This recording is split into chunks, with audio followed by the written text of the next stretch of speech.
আনসারকে দিয়ে যে খেলা শুরু হইল তাতে বোঝা যায় পতিত সরকারের সেনাপতিরা এখনো সবল এবং সক্রিয়। এই আনসার কাণ্ড একটা কিন্তু ওয়েক আপ কল প্রফেসর ইউনূসের সরকারের জন্য। সরকারের সব স্তরে হাসিনার লোকজনদের না বাইর করে দিলে এই অনিশ্চয়তা এবং স্থবিরতা কাটবে না। আমি এটা ক্রমাগত বলে আসতেছি, সুপ্পু থেকে শুরু করে হাসিনার নিয়োগ দেওয়া ব্যক্তিদের বাইর করে না দেওয়ার ফল আমরা পাচ্ছি এবং পাইতে থাকবো। এর আগে শীর্ষ আদালতের মাধ্যমে কু করার চেষ্টা হয়েছিল, আগামীতে এই ধরনের চক্রান্ত চলতেই থাকবে। কেউ যদি মনে করে থাকেন পরাজিত ফ্যাসিস্টরা এবং তাদের প্রভু ভারত সবকিছু মেনে নিয়ে বসে থাকবে, তাইলে কিন্তু বোকার স্বর্গে বাস করিচ্ছেন।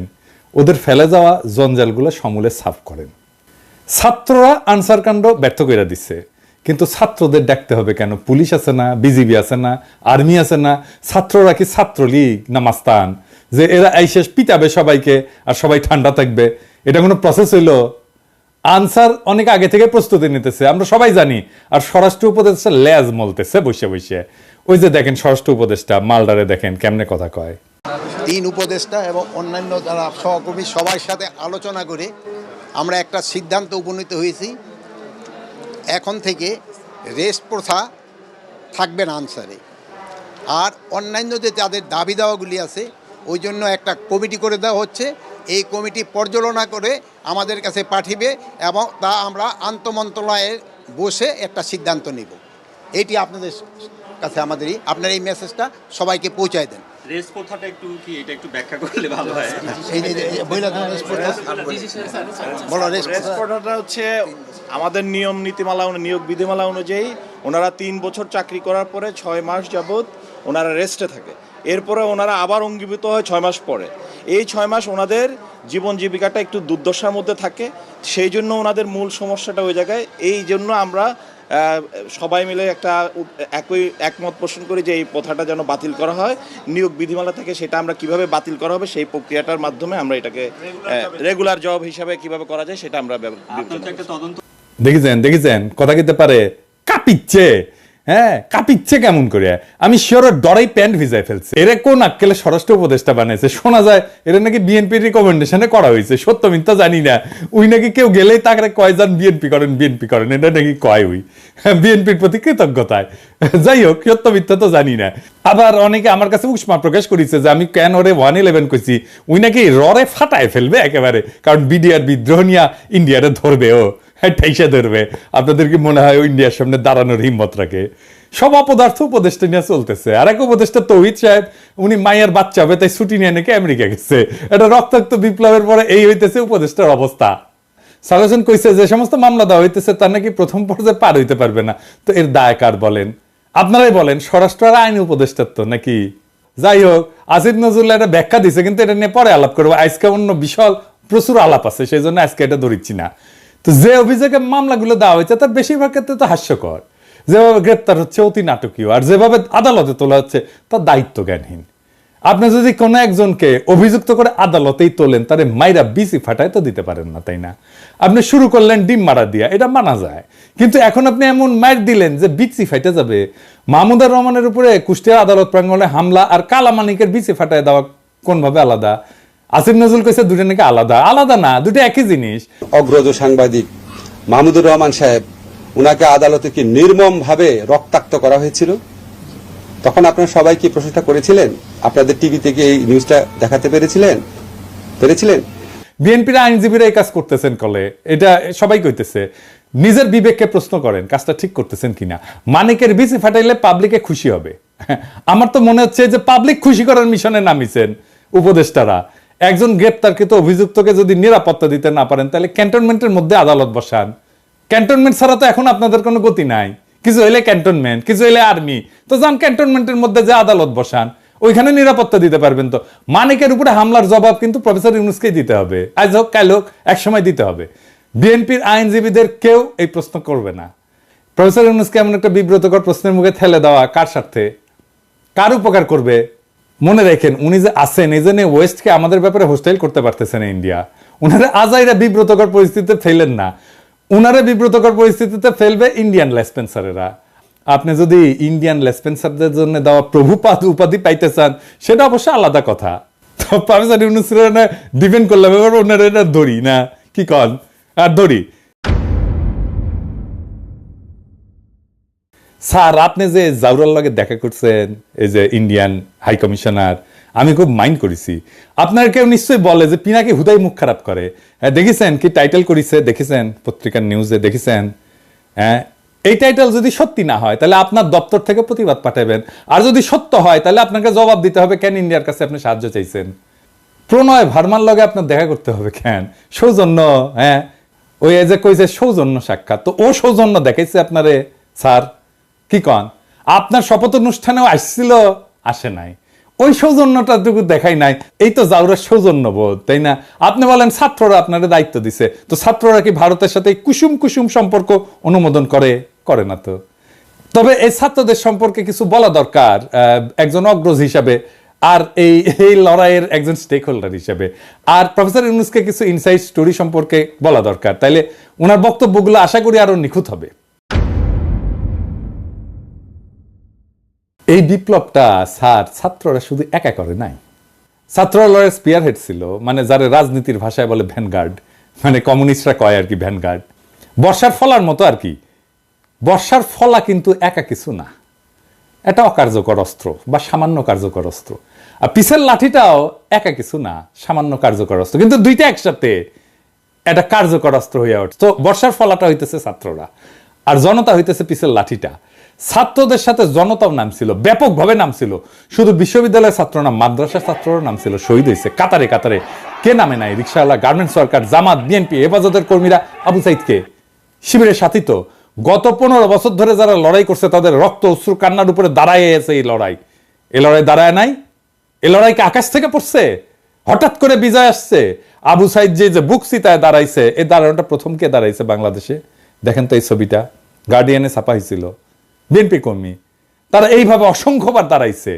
মুক্তিযুদ্ধে যেভাবে আওয়ামী লীগ কুক্ষিগত করেছিল, জনতার বিজয়কে আওয়ামী বিজয় রিডিউস করছিল, সে একই কাজ কইরেন না। আওয়ামী ন্যারেটিভের পরাজয় তো দেখলেন, এবার আপনাদের এই ন্যারেটিভও কিন্তু পরাজিত হবে যদি এটারে ছাত্রদের লড়াই হিসাবে শুধুমাত্র প্রতীয়মান করেন।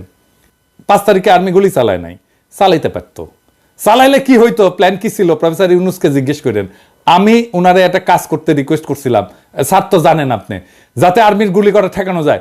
উনি কাজটা করছিলেন, আপনাকে ধন্যবাদ। ওনার কাজটা সূত্র ধইরা আমার একজন বড় ভাই যিনি জাতিসংঘে কাজ করতেন, তিনি জাতিসংঘে কিছু গুরুত্বপূর্ণ ভূমিকা রাখছিলেন। জাতিসংঘের মহাসচিবের ক্ষেত্রে একটা ক্রুশিয়াল ভূমিকা ছিল। আমি প্রফেসর ইউনূসকে জানাইছিলাম যে এত কিছুর পরেও যদি আর্মি গুলি করে তাহলে প্ল্যান বি কি?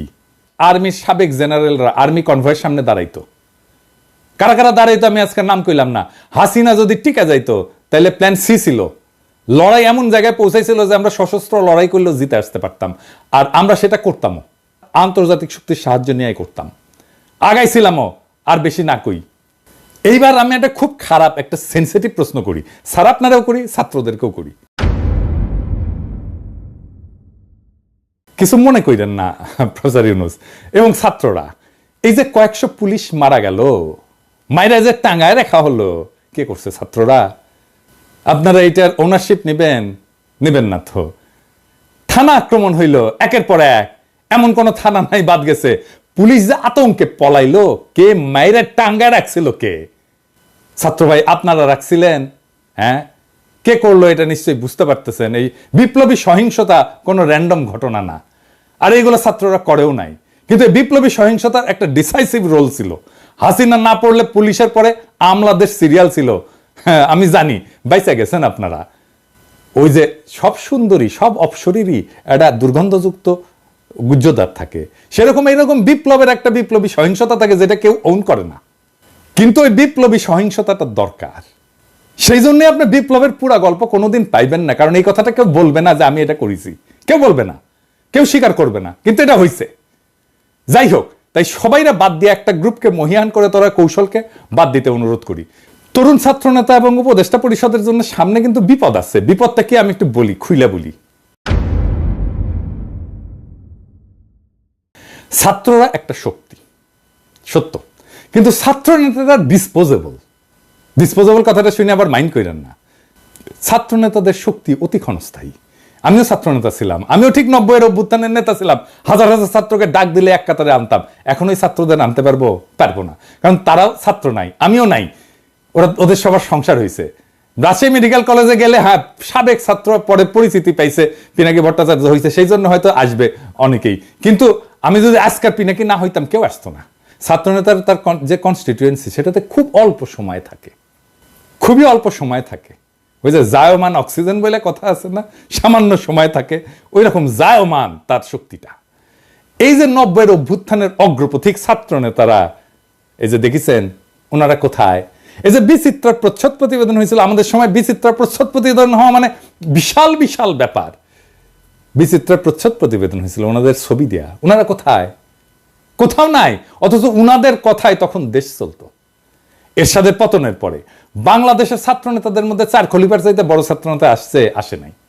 ওনাদের গত 40 বছরে কোনো বেল ছিল রাজনীতিতে? ছিল না। এখন আজকার ছাত্র নেতারা ডাকলে হাজার হাজার ছাত্র আসে। ঠিক 5 বছর পরে ওই ছাত্র ইউনিভার্সিটি থেকে বেড়ে গেলে সেই একই বাগানে আসবে নতুন কুড়ি। শুধু সেই সেদিনের মালি থাকবে না, ছাত্র রাজনীতি কফি হাউসের সেই আড্ডা, বুঝছাও, এটা থাকে না। বারবার ছাত্রদের সামনে আয় না, জনতাকে যে সামনের কাতার থেকে পিছে ঠেলে দেওয়া হইতেছে, তার সবচেয়ে বড় ভিকটিম হবে ছাত্ররাই, ছাত্র নেতারাই। তারা শক্তিহীন হইয়া পড়বে। রাজপথে ছাত্র জনতার বিপ্লবী ঐক্য হাসিনাকে পরাস্ত করছে। শুধু ছাত্ররা করে নাই। ক্ষমতা জিনিসটাকে আজকের ক্ষমতাবানদেরকে বুঝতে হবে খুব খেয়াল করে, কারণ এটা না বুঝলে আপনি ক্ষমতাকে ম্যানেজ করতে পারবেন না। কারণ ক্ষমতা খুব ডেঞ্জারাস জিনিস। আমি আপনাদেরকে বিপ্লবের একটা এক্সাম্পল দিয়ে দেখাই। ক্ষমতা কিভাবে বিপ্লবকে ধ্বংস করে দিতে পারে। রুশ বিপ্লব টেকেছিল, টেকে নাই। এত বড় সফল বিপ্লব টেকে নাই কেন জানেন? কারণ লেনিন নিজে ক্ষমতাকে কিভাবে ডিল করবেন, জনতার সাথে কিভাবে পুনঃসম্পর্ক স্থাপন করবেন, জনতাকে দিয়ে কিভাবে বিপ্লবকে ওন করাবেন, সেটা বুঝতে পারে নাই লেনিনের মতো প্রখর রাজনৈতিক মেধার লোক। ক্ষমতা এসে বিপুলভাবে অজনপ্রিয় হয়েছেন লেনিন আর তার নিজের দল মাত্র কয়েক মাসের মধ্যে। এটার সাথে বাংলাদেশের আগস্ট বিপ্লবের মিলটা ধরাই দেব, মজা পেবেন। রাশিয়া বিপ্লব হইল, লেনিন ক্ষমতা নিলেন, তারপর একটা নির্বাচন দিলেন কয়েক মাসের মধ্যে এবং গোহারা হারলেন। বিরোধী দল পেল 40% ভোট আর সে পেল মাত্র 25% ভোট। তারপর পার্লামেন্টে রেড আর্মি পাঠায় ওদেরকে পার্লামেন্ট ছাড়া করলেন। এটা হচ্ছে লেনিনের কেরামতি। সফল বিপ্লব করলো যেই দল ক্ষমতায়, তারপরে গোহারা হারলো। আর ওই হারার পরেই Soviet union one party state হয়ে ওঠে ধীরে ধীরে। দীর্ঘমেয়াদে শুধু বিপ্লব না, একটা প্রসপারাস নেশনকে পিছায় দেওয়া হয় বহু বছর, আজকে পর্যন্ত মাথা তুলে দাঁড়াইতে পারেনি। আর একটা এক্সাম্পল দিই, শপথ নেওয়ার আগে মোস্ট প্রমিনেন্ট পপুলার ছাত্র নেতা কারা ছিল? আসিফ আর নাহিদ তো, তাই না? এখন মোস্ট প্রমিনেন্ট পপুলার ছাত্র নেতা কে? সার্জিস আর হাফনাজ আব্দুল্লাহ। কেন বুঝলেন তো? কারণ ওটা ক্ষমতার বাইরে। ক্ষমতা জনগণের সাথে নেতার দূরত্ব তৈরি করে সব সময়। ক্ষমতাবানকে জনগণ পছন্দ করে না, ক্ষমতা জনগণকে দূরে সরায় দেয়। লেনিনের মতো প্রখর রাজনৈতিক মেধা এই ক্ষমতাকে ম্যানেজ করতে পারে নাই। দুইটা দেশ পারছিল কিন্তু বিপ্লবের পরে ক্ষমতা আর জনতার মধ্যে মেলবন্ধন করতে, কিউবা আর ইরান। সেই জন্যই দুই দেশে এখনো বিপ্লব টিকে আছে। আর এই অরাজনৈতিক এনজিও দুর্বল বুইরাদের ক্যাবিনেট পারলে ভালো, কিন্তু প্রফেসর ইউনূস তো খমিনেও না লেনিনও না। এখনই প্রফেসর ইউনূসের সরকারকে অনেকে এনজিওগ্রাম সরকার বলে। ওই যে হার্টের এনজিওগ্রাম না, ওই এনজিও মানে নন গভর্নমেন্ট অর্গানাইজেশন, আর গ্রামীণের গ্রাম মিলে এনজিওগ্রাম সরকার। হ্যাঁ বুঝছেন স্যার, আপনার সরকারকে এনজিওগ্রাম সরকার বলে। বুড়াদের লাগে এনজিওগ্রাম। এটা নতুন তরুণ বাংলাদেশ করতে পারবে না। আপনার ক্যাবিনেটের 2জন তরুণ ছাত্রকে নিয়েছেন, আমি প্রথম দিন এটা অ্যাপ্রিসিয়েট করছি, বলছি যে এটা ভালো কাজ হয়েছে। আপনি সবাই নেন তরুণ, সবাই সব উপদেষ্টারা তরুণ নেন, এই যে ছাত্রদের নেন, কোনো অসুবিধা নাই তো, আমরা সাপোর্ট করব। ওরা খুব ভালো পারবে চালাইতে। এর আগে ব্রিগেডিয়ার স্বাগত কইছিলেন না আওয়ামী লীগকে দল গুছাইতে। আজকে আসিফ নজরুল পিছে মুজিবের ছবি নিয়ে কইলেন আওয়ামী লীগ ঐতিহ্যবাহী দল, তার সংগঠন করার অধিকার আছে। ব্যক্তিগতভাবে আমি মনে করি কোনো রাজনৈতিক দলকে নিষিদ্ধ করার পক্ষে আমি না। আওয়ামী লীগ বাংলাদেশের স্বাধীনতা সংগ্রামে নেতৃত্ব প্রদানকারী দল। বিভিন্ন গণতান্ত্রিক সংগ্রামে এই দলটার অবদান ছিল। গত 15 বছর তারা যা করেছে সেটা তাদের ঐতিহ্যের সাথে যায় না। মানে বুঝছেন তো, এই এনজিওগ্রাম সরকারের কাম হইতেছে আওয়ামী লীগকে সাফসুতরা কইরা আবার মানুষের সামনে পরিবেশন করা। আসিফ নজরুলকে জিজ্ঞেস করেন, জার্মানিতে হিটলারের দল কি রাজনীতি করতে পারে? আওয়ামী লীগ কি ফ্যাসিস্ট দল না? আসিফ নজরুলকে জবাব দিতে হবে যে হ্যাঁ বা না বলতে হবে। জয়তে বললে চলবে না, যদি কিন্তু ইত্যাদি ইত্যাদি বললে চলবে না। কোন অথরিটিতে আসিফ নজরুল বলে যে আওয়ামী লীগের রাজনীতি করার অধিকার আছে? শেখ মুজিবের ছবি ভাস্কর্য যেই জনতা ভাঙ্গে ফেলা বিপ্লবের বিজয় ঘোষণা করেছিল, সেই নিন্দিত স্বৈরাচার ফ্যাসিস্ট হাসিনার পলিটিক্যাল আইকন মুজিবের ছবি পিছনে লাগায় যে উপদেষ্টাগরি করতেছেন, এইটা কি জনগণের অনুমোদন নিয়ে লাগাইছেন পিছে? জনগণ তো এটা ভাঙছে, আপনি পিছে লাগায় রাখছেন কেন? টেঙে রাখছেন কেন? আর একটা বিষয় একটু আলাপ করে নিই, আমাদের মিডিয়ার কিছু রেসপন্সিবিলিটি নিয়ে। সরকার গুমের শিকার ব্যক্তিদের সন্ধানে 5 সদস্যের কমিটি করছে, এর মধ্যে সাজ্জাদ হোসেন একজন। তো মানবাধিকার কর্মী, এনটিভি একটা নিউজ করেছে এটা নিয়ে, এই যে দেখেন, হ্যাঁ, ওইখানে ছবি দিছে এই মালের, সাজ্জাদ হোসেনের বলে এই ছবিটা হইতেছে সুয়েটার প্রাক্তন ছাত্রলীগের প্রাক্তন সাধারণ সম্পাদক, গত 15 বছরের স্বৈরাচারের সুবিধাভোগী। তো আপনি সাজ্জাদ হোসেনকে চিনেন না? সে একজন মানবাধিকার কর্মী, আমাদের কলিগ তো, আমাদের সহকর্মী তো, তার সাথে কাজ করেছি তো। আপনি সে একজনের জায়গায় আরেকজনের ছবি দিয়ে দিবেন আর হাউকাও লেগে যাবে বিভিন্ন জায়গায়। আমার কাছে কতজন পাঠাইছে, এই যে দেখেন এই লোক গুমের হয়েছে। আরে না রে ভাই, এই লোক তো হয় নাই। হুদাই আপনি কি সাংবাদিক নিয়ে রাখছেন এনটিভিতে এই সমস্ত আউল ফাউল? এডিটর সাহেব দেখান তো এনটিভির নিউজটা দেখান, আর ছবিটা দেখান, আর ওই দেখায় দেন যে ওটা কার সাথে মিল আছে, কার ছবি ব্যবহার করেছে দেখায় দেন। এই কাজ করেন না। যাই হোক, আর এটা ইস্যু নিয়ে প্রফেসর ইউনূসের আমি নজর কামনা করছি। আসেন এটা আলাপ করি। হাজার হাজার আহত জনতা ছাত্র কাতরাইতেছেন। আপনি বলছিলেন না এদের চিকিৎসা ব্যবস্থা করবেন না, তালিকা করতে পারলেন না আহত নিহতদের। আপনার উপদেষ্টাদের তো জানাই নাই কেমনে দেশ চলে, কিভাবে দেশটা ফাংশন করে, কয় হাজার আহত, 10,000 20,000, তালিকা করতে পারেন না এতদিনে। একটা হসপিটালে তো গেছে সে, তাই না? যে কোনো হসপিটালে যে কোনো আহত রোগীর একটা আলাদা ডেটাবেস থাকে, ওটারে পুলিশ কেস বলে, এটা লাল সিল দেওয়া থাকে, ইনকা করে ঠাকাস করে মেরা দেয়। তো এই পুলিশ কেসগুলোর তথ্য নিয়ে রোড ট্রাফিক অ্যাক্সিডেন্ট, সাপে কাটা আর বিষ খাওয়া, এই 3 ধরনের রোগী যদি বাদ দেন 18 জুলাই থেকে 5 আগস্টের, তাহলে আহতদের পূর্ণাঙ্গ তালিকা পেয়ে যাবেন। ওখানে ঠিকানাও থাকে, ফোন নাম্বারও থাকে। 1 সপ্তাহের কাজ, আর একটু ভ্যালিডেট করে 1 সপ্তাহ, ম্যাক্সিমাম 1 সপ্তাহের কাজ। দেশ কেমনে চলে এটা জানেই না, এইগুলারে আপনি উপদেশটা বানাইছেন তো বানাইছেন, বানান ছাত্রদের বানাইতেন, সবগুলোই ছাত্র নিতেন, খুব ভালো কাজ করবে। আমি প্রথমে 2 জন ছাত্র বানাইছিলেন উপদেশটা, আমি কইছিলাম এটা ভালো কাজ করেছেন, আর সবগুলোরে নিতেন ছাত্র, কোনো সমস্যা ছিল না তো। যাই হোক, এই আলাপে শুধু ছাত্র না, ছাত্র জনতার এই বিপ্লবের অংশগ্রহণ নিয়ে কথা বলছি। তো আমি শহীদদের নিয়ে এপিসোডে মাঝে মাঝে শেষ করতাম। আজকে আমি যারা নিয়ে কথা বলবো সে শহীদ কিনা জানি না, কিন্তু এই আন্দোলনে সে একজন নিখোঁজ ব্যক্তি। আসেন তারে নিয়ে একটু কথা বলি। ইয়াসিন আরাফাত একজন দরিদ্র শ্রমিক, রাজধানীর ঢাকার কুড়িল এলাকায় ইঞ্জিন মেকানিক হিসেবে কাজ করতেন। একই এলাকায় ফুচকা বিক্রি করতেন বাবা আবুল কালাম। গত 18 জুলাই বিকেল ইয়াসিন আরাফাত বাবাকে ফোন দিয়ে বলে, বাবা আমি খুব বিপদে আছি। এরপর ফোনের লাইন কেটে যায়। ওই ঘটনার 1 মাস পার হলেও ছেলের সন্ধান পাননি আবুল কালাম। সন্তানের খোঁজে বিভিন্ন জায়গায় ঘুরে বেড়াচ্ছেন। অন্যদিকে নিখোঁজ থাকার পর অনেকে ফিরতে শুরু করেছেন পরিবারের কাছে, কিন্তু ইয়াসিন আরাফাত ফেরেনি। কেউ তার খোঁজ নেয়নি, কেউ ফেসবুকে লেখেনি, তাকে নিয়ে কোনো পত্রিকা স্টোরি করেনি। করবে কেন? সে তো আর এলিট না, নিতান্তই সাধারণ শ্রমিক, যারা কোনো প্রতিদানের আশা ছাড়াই লড়াইয়ের মাঠে নেমেছিল। কোনো কোটা না, কোনো চাকরির ন্যায্যতা না, নিতান্তই সে হাসিনার নির্মম শাসনের বিরুদ্ধে, ছাত্রদের উপরে চলা নির্মম ফ্যাসিস্টের আক্রমণে বিক্ষুব্ধ হয়ে পথে নেমেছিল। সম্ভবত তার জীবনটাও দিয়ে দিয়েছে। তারপরে বেওয়ারিশ লাশ হয়ে কোথাও দাফন হয়ে মাটিতে মিশে গেছে এতদিনে। তার বাবা কাঁদতে কাঁদতে ছেলেকে খুঁজছে। তার কান্নাও একদিন শুকিয়ে যাবে। বিপ্লবের এমন অসংখ্য শহীদ অগোচরে থেকে যাবে। এইসব জানা অজানা অসংখ্য শহীদদের রক্ত মারিয়ে যারা ক্ষমতার মসনদে বসলেন, তারা এই ফ্যাসিস্টকে সাফসুতরো করে আবার আমাদের পরিবেশন করবেন। হাসিনার অনুগতদের দিয়ে প্রশাসন চালাবেন। পিছনে ফ্যাসিস্টের আইকনের ছবি ঝুলিয়ে একটুও গ্লানিতে ভুগবেন না।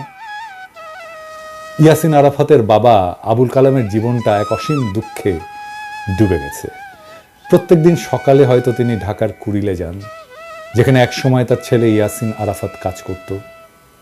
পুরনো স্মৃতির টানে তিনি প্রতিদিন সেখানে যান, যেন অলৌকিকভাবে ছেলেকে দেখতে পাবেন হঠাৎ। কিন্তু ইয়াসিন আরাফাত ফেরে না, আর কোনোদিন সে ফিরবে না। আবুল কালামের চোখের পানির কোনো শেষ নেই। সেই জন্যই তিনি কাঁদেন, অবিরাম কাঁদেন। তিনি জানেন যে তার কান্না কখনোই শেষ হবে না। প্রত্যেকটা দিন তাকে মনে করিয়ে দেয় তার ছেলে আর মেয়ে। কিন্তু তবুও তিনি আশা ছাড়েন না। ছেলের খবর পাওয়ার আশায় দিন রাত কাটান। এদিকে ক্ষমতার খেলার মঞ্চে এই সাধারণ শ্রমিকের আত্মত্যাগ কোথাও স্থান পায় না। অন্যদের মতো ইয়াসিনেরও কোনো স্বীকৃতি নেই। তার জীবনটা যেন একটা নিষ্ফল স্বপ্নের মতো। তার বাবা আবুল কালাম নিজের চোখের জল দিয়ে সেই স্বপ্নকে কবর দিয়ে যাচ্ছেন প্রত্যেক দিন।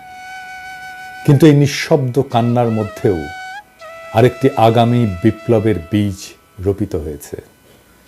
ইয়াসিন আরাফাতের রক্তের ফোঁটাগুলো সেই বীজের জন্যে জল হয়ে থাকবে। হয়তো একদিন, অনেক অনেক দিন পর, এই রক্তের রঙে রঙিন হয়ে, এই রক্তের রঙে রঙিন হবে নতুন একটা ভোর। ইয়াসিনের মতো অজানা শহীদদের রক্তেই ফুটে উঠবে সেই ভোর, যা সত্যিকার স্বাধীনতার আলোকে আলোকিত। ততদিন পর্যন্ত আবুল কালামের চোখে থাকা আশা হয়তো ম্লান হবে না, কারণ তার ছেলের আত্মত্যাগ সেই দিনের বিপ্লবীরা ঠিকই স্মরণ করবে। যে বিপ্লব এক এলিটের হাত থেকে আর এক এলিটের হাতে ক্ষমতা হস্তান্তর করবে না। এভাবেই অগণিত শহীদের আত্মত্যাগ একদিন ইতিহাসের পাতা জুড়ে লেখা হবে। আর তখনই হয়তো আবুল কালামের চোখের জল একটু থামবে এবং তিনি জানবেন যে তার ছেলে কোনো অচেনা ইতিহাসে হারিয়ে যায়নি, বরং সেই ইতিহাসের অংশ হয়ে বেঁচে আছে। ইনকিলাব জিন্দাবাদ।